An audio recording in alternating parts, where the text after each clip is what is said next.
Welcome to another episode of The Artsy Raven, a show about writing and publishing with your host, J.F. Garrard.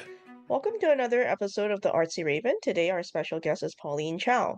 So, Pauline is a writer and ancestral magic practitioner, crafting alternative histories and optimistic futures. Not your average data scientist, she once sued slumlords and advocated for affordable housing in Southern California.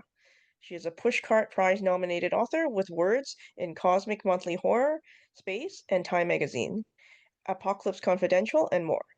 Now she lives in the woods and is planning her next trip to a historical and hopefully haunted hotel. Her debut gothic fantasy, Chasing Moonflowers, is a September 2025 recommendation indie read by Kirkus Reviews Magazine.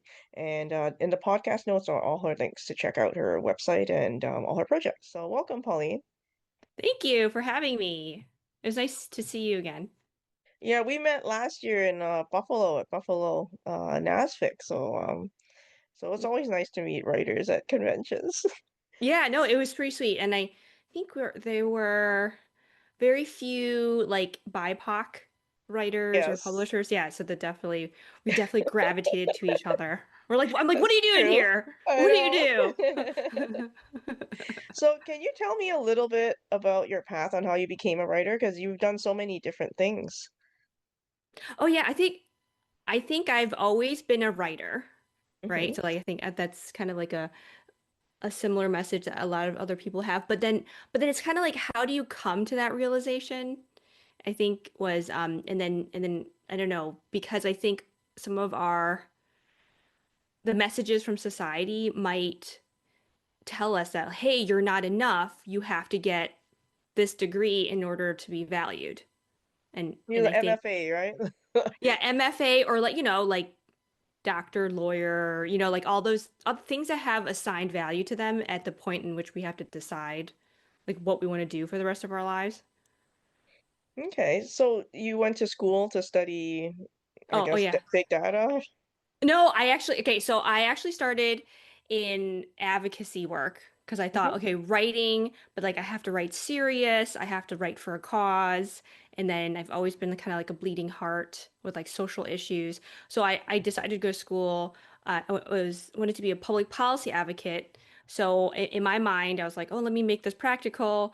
I got my stats undergrad and then my a law degree. And then I actually did that. I worked as a legal aid attorney in California, where that's where I sued slumlords and advocated for affordable housing.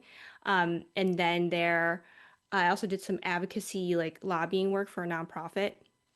And then I slowly kind of like unraveled. It was like I like this work, but it's also very like uh I guess could be unsatisfying in certain other parts of your life. It's kind of they do I think this the nonprofit world does not always support their advocates, I think the way that they should in terms of like how much you have to put in. Yeah, the resources are always limited. Yeah, yeah. And then it's because how we as a society structured like good work, like the most of the women that I knew in my nonprofit that I worked in that stayed there for a long time, they had like working slash wealthy husbands. Mm, Kind of okay, like yeah. that kind of paradigm, and so I didn't have one one of those, and I I mean, my continue not. background's in healthcare. I have to admit, most of my colleagues are all women. I think 85% are women, actually. So, Yeah, like, yeah, and then all the people at the top are. no, the people at the top are men. Yeah, yeah. So that's yeah, yeah. Like at the nonprofit that I was in, the like executive director was a man, but everyone else was a woman too. That's kind of similar. Same, Yeah. same. Okay, now you write mostly horror, so what kind of drew you to the horror genre? Oh yeah, like I definitely think it was a good reintroduction to fiction because I did after I started writing horror, I actually met up with my high school teacher again and randomly, and she was like, "Oh, you used to write stories," which is uncommon for people like in high school, and I forgot about that. So then I think it was after having written this all this like serious stuff from like law advocacy to like tech. Hmm. Um, I kind of had to like in those types of writing they push all the emotion out of it, right? And they try to Mhm. It's like, no, basically make you like the same, like all your words and stuff like that, right? Like and kind of make it into kind of like you basically just take a template and you just fill in the like blanks. So technical writing. Oh, yeah, I yeah, yeah. understand. Yeah, I like to call it fill in the blank writing. Because that's how I got by with a lot of that writing. But then yeah, at least like I think horror really just like you can jump into a story with like strong emotions and you're supposed to evoke strong emotions. And obviously the stereotypical horror feeling is like fear, which is actually it's actually harder than I think people think.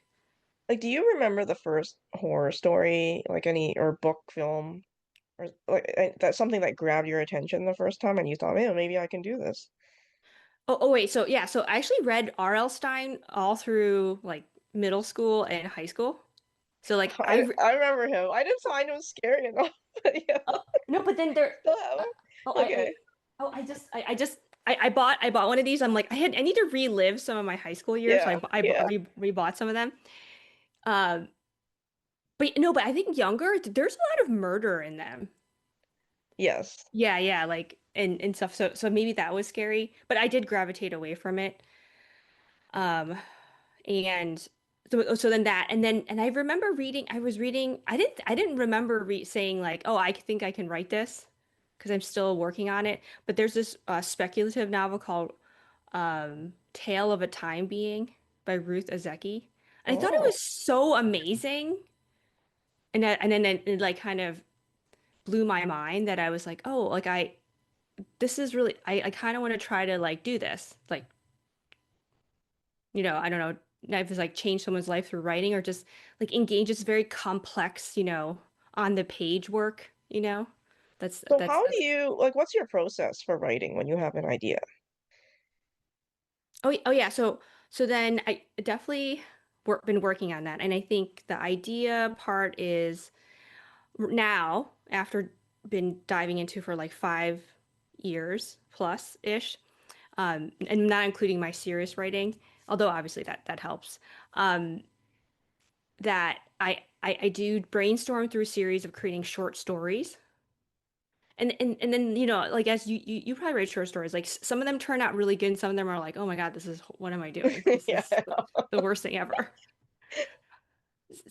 So then I think before when I first started I was always like chasing the novel, Mhm. like oh this has to be 300 pages, whatever, this has to be this word count, right? But then now I'm like what's this idea, let me just like how does it feel after 100 words, oh cool, I'll keep writing, and so like so then every even if you stop you still have a finished piece, right? But then also like I think in the beginning when you first write they tell you each chapter should be a short story in itself, kind of. That's like a best practice. And that was I mean that was harder to do because if you're thinking about it always being a novel. So yeah, Yeah. so now I start as a short story and then I see if the character stays with me.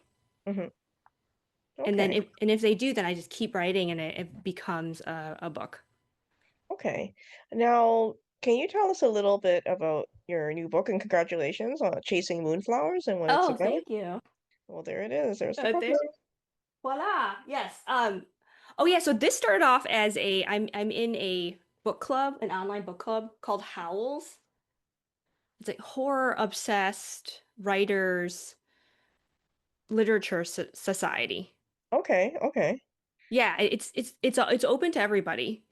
And then you people pick they do a really job curating. They pick the books like people in the group does, and you read it together. And then there's a forum. And then if you like want to read it later, you can always jump back and then Mhm. see what people talk, kind of talked about. So it's like really good for like parents or people with busy schedules. But anyways, they also publish anthologies, which Oh, is okay. which is also fun. I mean, I think, and then you workshop it together, and then you submit it. Kind of you so it's like a little bit more community building Mhm. versus like just cold emailing a magazine. So this is online? Hmm. Oh, cool. Okay. Yeah, yeah. So yeah, totally. I mean, obviously you're welcome to join too. And Okay. Okay. Okay. Getting back to Chasing Moonflowers. yeah. So what inspired this latest Oh yeah. Oh piece? yeah. So I mentioned that because one of their anthologies, they were doing crime and then I actually came up with this idea, but then I had so many writing assignments that month, I couldn't get to the finish line with the short story. So then, which obviously for me was a good thing. I think everything happens for a reason. So I just kept writing it.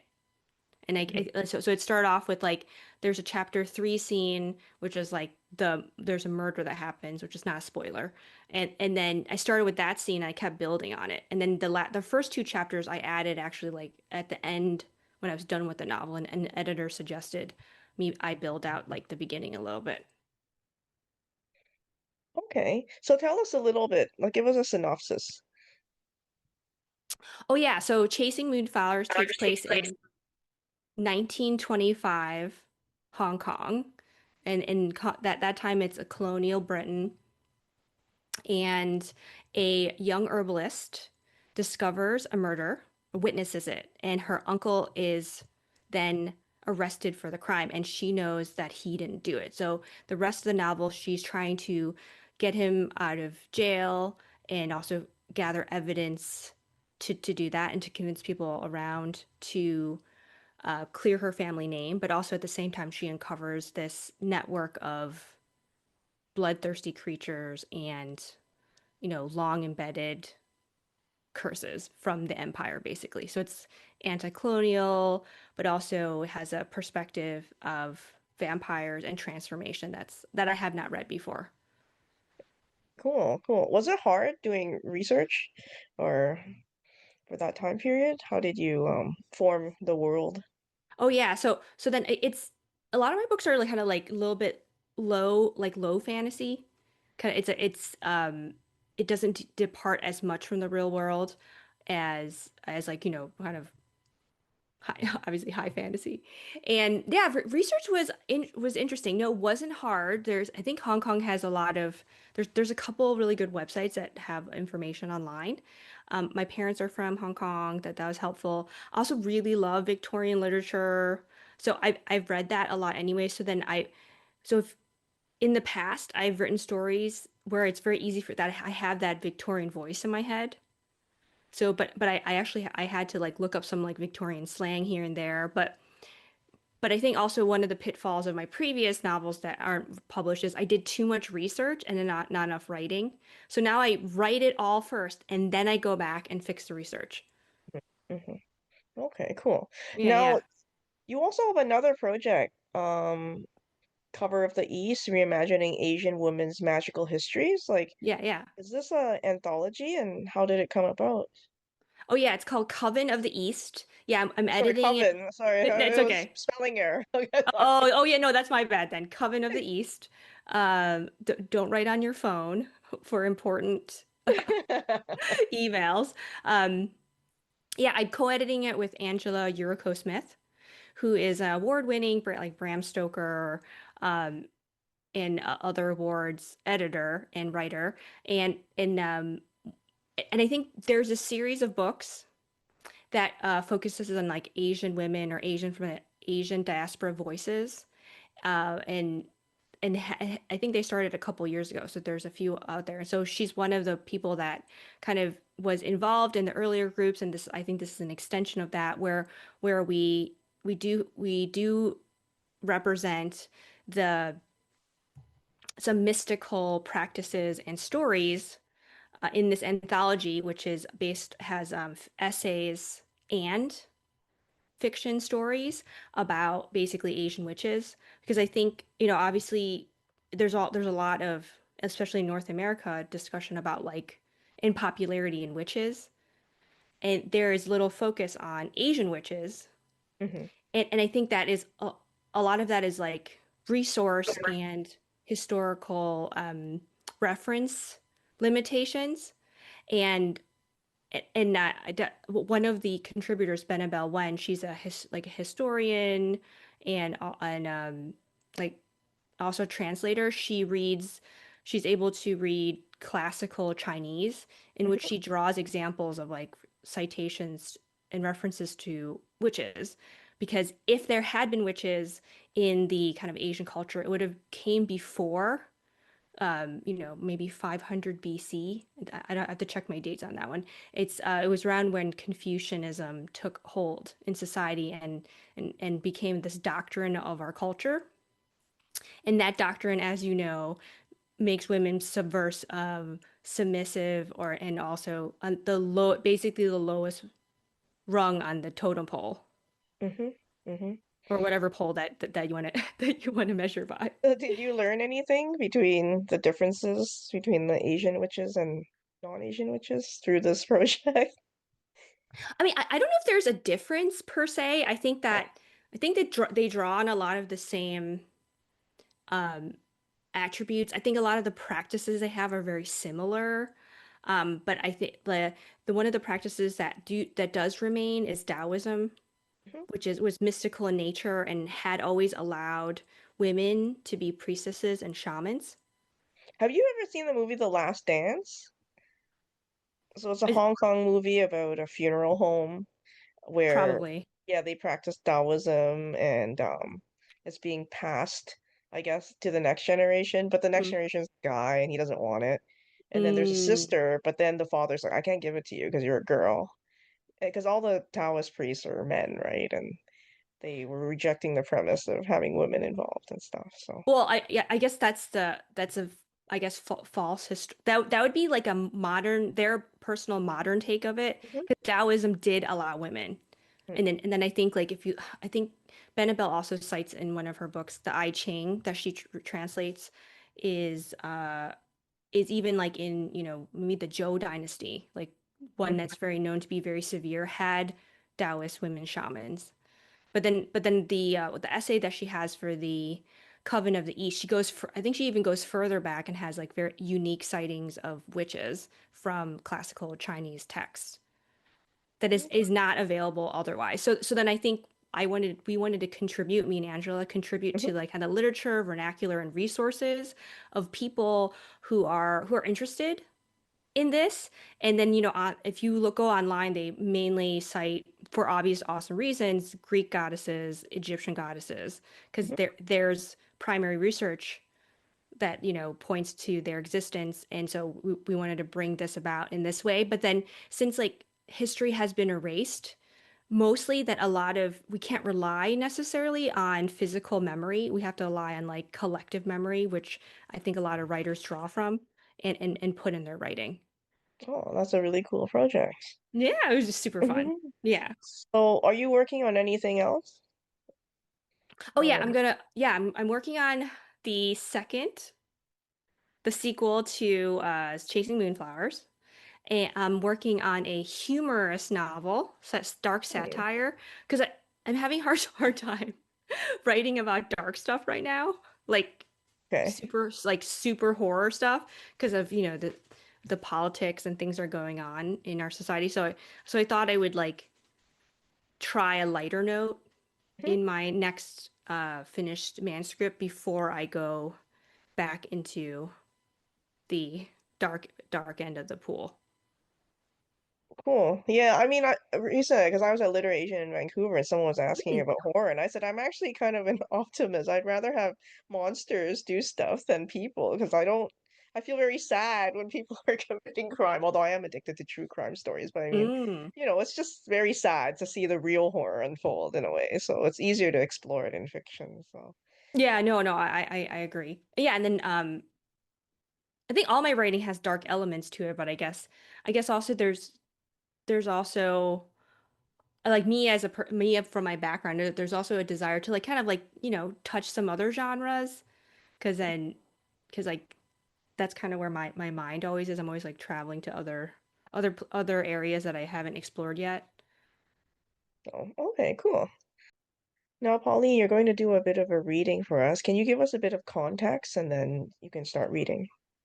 Oh yeah, so this chapter is later in the book. It's kind of like a little over more than halfway through, and Ling is the herbalist, and she's seen the murder. Now she's investigating. She just visited her aunt, and now she's getting on the boat back from Hong Kong Island to Kowloon, which she lives. And I thought this would give like just like a sample of the atmospheric nature of the book and kind of like gets also gives you the glimpse of like what she's dealing with and her like emotions. Okay, cool. I'll get started then. Behind Lion Mountain, a haze crept in from the south. Ling pursed her lips. A fog could spill into the bay and prevent her from traveling home. Yet the ship captain hadn't canceled the trip. To distract herself from the ship's possible delay, Ling read the first story in the Black Book. It was immediately apparent that Lovecraft didn't pen romance, but much darker, stranger tales. A lighthouse keeper's longing for adventure in the white ship drew her in completely. A boarding call whistled. She followed along as passengers hustled aboard, prodding the crewmen in depart in haste. Middle-aged men and women carried handfuls of packages and goonie sacks. A few children followed close behind. Ling headed towards the upper decks through the passenger bay, an area enclosed by steel walls and circular windows. A woman with silver hair smiled in her direction as if they were old friends. However, Ling didn't smile back. The visit to Aunt Marcella had infected her with melancholy. Life could be abrupt, bringing even the happiest moments into long-lasting pain. Ling climbed up the ladder to a spot where most passengers wouldn't go. The board sail flapped over her head. Ling tucked herself in a corner, pulling out the H.P. Lovecraft book again. Despite some turbulence from the ship, she kept reading about the dreamy lighthouse keeper who sailed away in an inner realm vessel. His story slid her from a dim mood into a more contemplative dream state. As the boat's motor cranked, Ling shifted her attention to the mountainous terrain across the bay. The rolling hills were raw and not yet corrupted by the colony. She rarely saw Kowloon from the side. Water sloshed against the hull as the motors roared, pushed the boat from the dock. Gripping a metal rail, Ling steadied her bag, which was now filled with books, paper, and presents. Further in the bay, the thickening fog broke over the mountains, tumbling over the water. Vapors rose to the lower deck. The engine slowed, narrowly missing a collision with a metal buoy. Crewmen bellowed.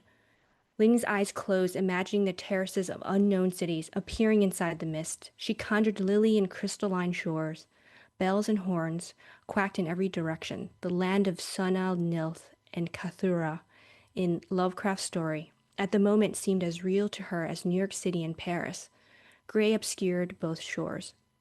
The blanket of milky white drifted up to her level, cold draped over her shoulders and seeped under her skin. The mass glowed fluorescent. The sails rippled. Wind swirled and beckoned lures to come in from faraway places. She was in another place, a different person, in a different time. Floating in between lands, the lightkeeper's thoughts gnawed at her. The oceans are more ancient than the mountains. Their wisdoms will carry you homeward. Despite the beauty of the sentence, gloom nipped at her spirit. She didn't have a real home. Ling had been born at sea and had grown up on the family boat. She'd been able to rig sails on her own from the age of 6. When her father left, he had abandoned them on land. It wasn't fair, because her and Amma were just as devoted to the sea. The memories stirred a longing. She called out to her visions, summoning dreams of corpses or anything needed for understanding the future. She wasn't frightened any longer. She stood up, outstretched her arms into the mist. Her fingers seemed to disappear into the fog. Droplets of moisture trickled onto her palms. Without reason, she began spinning. The caress of the wind felt like flying. She twirled until her head vibrated with glee. It was madness. She welcomed it. Laughing out loud, she didn't care if she attracted attention. Exhilaration burned her lungs, and it was marvelous. This was freedom. Ling stumbled, catching herself on a rail. As she almost fell down, she took a step backwards and leaned against a cold wall, grounding herself for a moment. She should be careful not to fall overboard. Her neck would break from bouncing off the steel.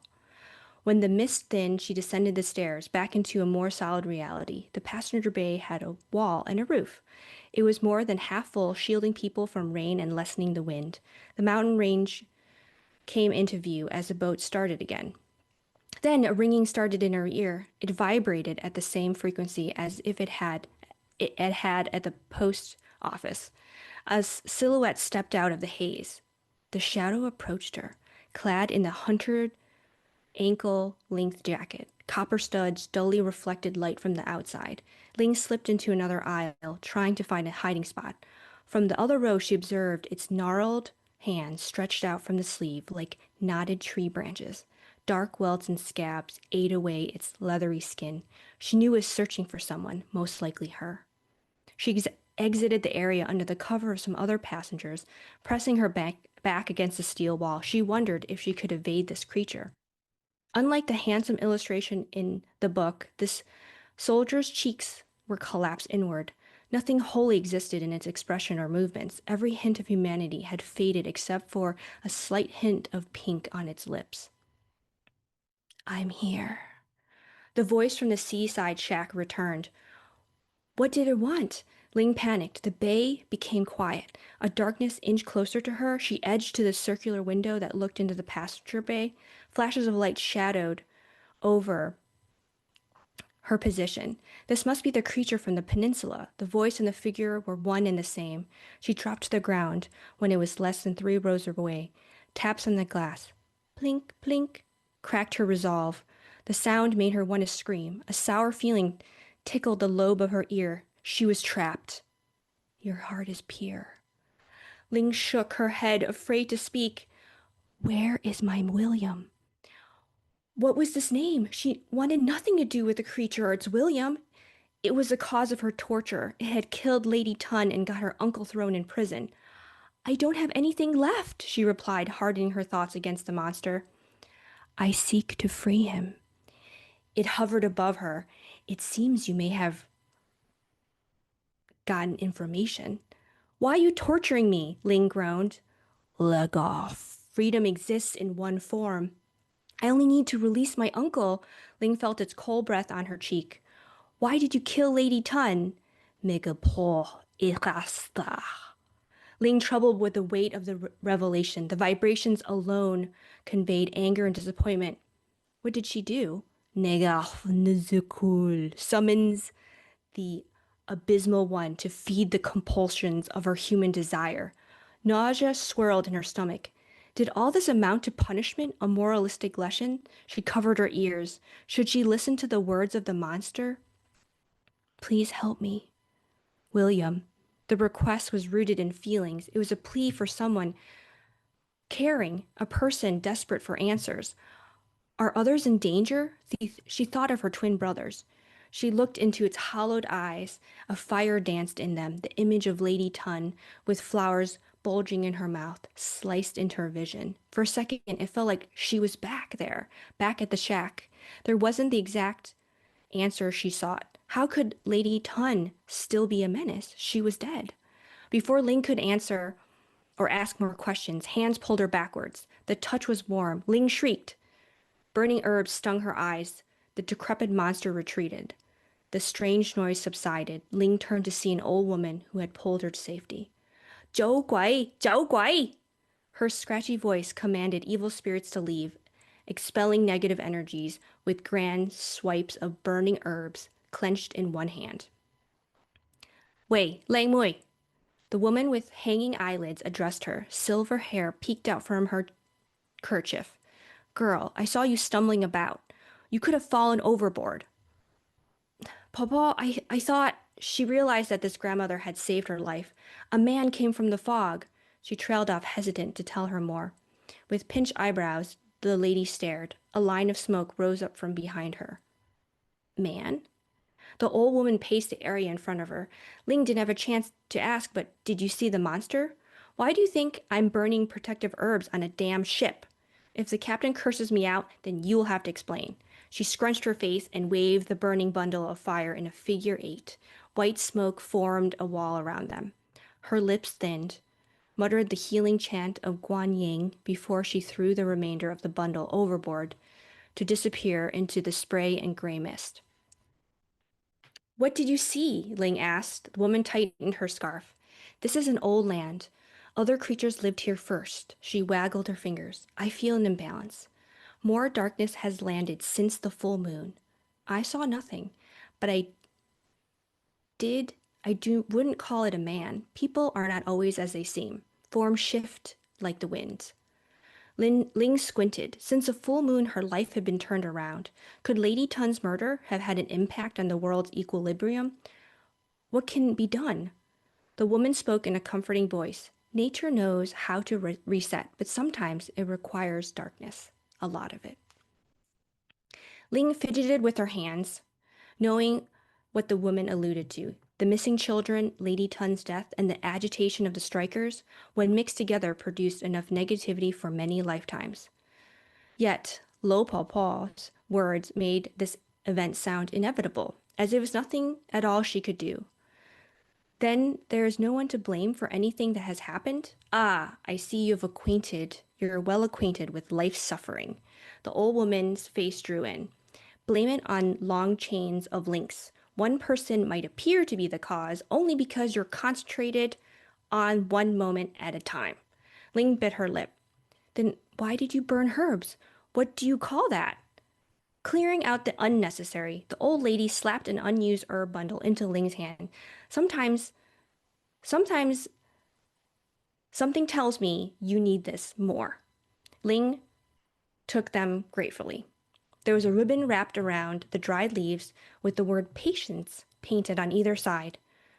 And spotting the word oracle, she asked why it was there. Wu Paw passed along the several bunches of this before she disappeared. The old woman turned her face to the waves. May was a lovely girl with white skin and a talent for divination. May was the assistant and she was taken from us. Ling had overheard customers mention yet another tragedy, but had not made the connection that was the girl in question. So little has been done to locate her. The pawpaw peered through her lashes. We suspect foul play. Wu Paw changed. The last time I saw her out, she sold me herbs spun around a rotting rat's tail. It sounds crazy. I swear the ghost had taken possession of her too. Ling no longer thought this was crazy at all. Thank you. Oh, thank you for spending time with us today, Pauline. Oh, thank you for having me. And And good luck with all your book. I'm looking forward to looking to the anthology you're working on and learning more about Asian witches. awesome. The Artsy Raven is produced by Dark Helix Press. Introduction voiceover by Chris Gorman. Music by Tim Moore. Please access your bonus content on the Patreon website. Thank you very much for listening, and please stay safe.